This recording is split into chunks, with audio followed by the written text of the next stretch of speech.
আমরা যদি বিরোধে লিপ্ত হই তাহলে পরাশক্তিগুলোর সুবিধা তখন আমাদের কাউকে দিতে হবে ট্রানজিট, কাউকে দিতে হবে সেন্ট মার্টিন, কাউকে দিতে হবে দেশের অর্ধেক। 24-এর ছাত্র নাগরিক অভ্যুত্থানের পরেও যদি সেই বিরোধ আমাদেরকে খায় তাহলে এতগুলো তাজা জেনজির রক্ত বৃথা যাবে। চিল্লায় বলো ঠিক কিনা? মনে রাখবেন, যখন আমি একা থাকি তখন আমি ব্যক্তি, যখন আমরা সবাই মিলি তখন আমরা শক্তি। What are the drawbacks and disadvantages of division, social and political division in the society? Disunity. আমরা যদি বিচ্ছিন্ন হই, একে অপরের যদি মারামারি করি, একজন যদি আরেকজনের কাফের ফতোয়া দেয়, আমাদের কি ক্ষতি? এক নাম্বার ক্ষতি হচ্ছে আমরা যদি বিচ্ছিন্ন হই আমাদের শক্তি কমে যাবে, আমাদের পাওয়ার আমরা হারাবো। আমাদের কি হারাবো? পাওয়ার। মনে রাখবেন, যখন আমি একা থাকি তখন আমি ব্যক্তি, যখন আমরা সবাই মিলি তখন আমরা শক্তি। এই শক্তি নিয়ে আমাদের সামনে এগিয়ে যাওয়ার দরকার আছে না নাই?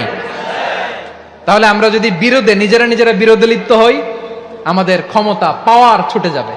আমরা এই পাওয়ার হারাতে চাই না, ঠিক কিনা বলেন? রব্বুল আলামিন ঠিক তাই বললেন। রব্বুল আলামিন বললেন, খবরদার, ওয়াতিউল্লাহ ওয়া রাসূলাহু ওয়া লা তানাযাউ ফাতাফশালু ওয়া তাযহাবা রিহুকুম ওয়াসবিরু ইন্নাল্লাহা মা'আস সাবিরিন।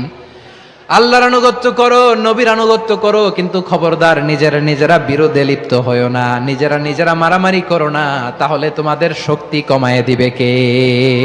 ফাতাফশালু, তোমরা সাহস হারাবা, ওয়া তাযহাবা রিহুকুম, তোমাদের শক্তি কমে যাবে, পাওয়ার কমে যাবে। তাহলে আমরা যদি নিজেরা মারামারি করি, আমরা নিজেরা যদি বিচ্ছিন্নতায় লিপ্ত হই, আমরা যদি মতানৈক্য করি, তাহলে আমাদের শক্তি কমে যাবে, ঠিক কিনা? আমরা শক্তি কমাবো? আচ্ছা, ছোট্ট একটা বাঁশের কঞ্চি যদি আপনারা দেয়, পায়ের মধ্যে ধাক্কা দিয়ে ভাঙতে পারবেন না? এরকম বাঁশের কঞ্চি যদি 20টা একসাথে জোড়া লাগায় দেয়, ভাঙতে পারবেন? কথা বোঝে নাই মনে হয়। চিকন একটা বাঁশের কঞ্চি দিলে ভাঙা যাবে না? এরকম চিকনই 20টা বাঁশের কঞ্চি একসাথে লাগাই দিলে ভাঙতে পারবেন? কারণ যখন আমি একা থাকি তখন আমি ব্যক্তি, যখন আমরা সবাই মিলি তখন আমরা শক্তি। আমরা যেন শক্তি না হারাই। আমরা বিরোধে লিপ্ত হলে আমাদের শক্তি কমে যাবে। এই হচ্ছে 1 নাম্বার ডিসঅ্যাডভান্টেজ। 2 নাম্বার ডিসঅ্যাডভান্টেজ হচ্ছে আমরা নিজেরা বিরোধে লিপ্ত হলে অন্যরা আমাদের মাথায় কাঁঠাল ভেঙে খাইতে সুবিধা হয়। কথা বোঝেন নাই? আমরা যদি বিরোধে লিপ্ত হই তাহলে পরাশক্তিগুলোর সুবিধা তখন আমাদের কাউকে দিতে হবে ট্রানজিট, কাউকে দিতে হবে সেন্ট মার্টিন, কাউকে দিতে হবে দেশের অর্ধেক। চিল্লায় বলো ঠিক কিনা? নিজেদের প্রবলেম সলভ করার ক্যাপাসিটি আমাদের আর থাকবে না। নিজেরা বিরোধে জড়ালে পরাশক্তিগুলো আমাদের মাথায় কাঁঠাল ভেঙে খায়।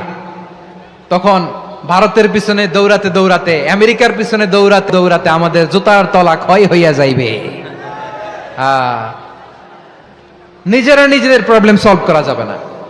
আমরা যদি অন্যের পিছনে না দৌড়াতাম আর এই বিরোধকে থামাতে পারতাম, বাংলাদেশ আজকে যেখানে আছে তার কমপক্ষে 50 গুণ সামনে থাকতো। চিল্লায় বলেন ঠিক কিনা?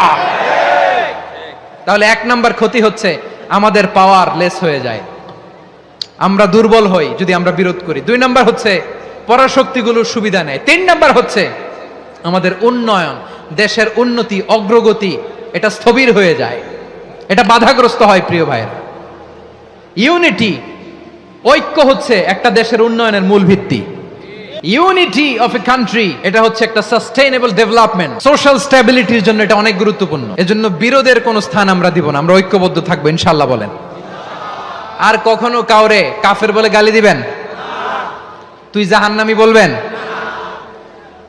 ঝগড়া লাগলে লাগাই দিবেন? তাহলে কি করবেন? মিলায় দিব। আওয়াজ করে বলেন, কি করব?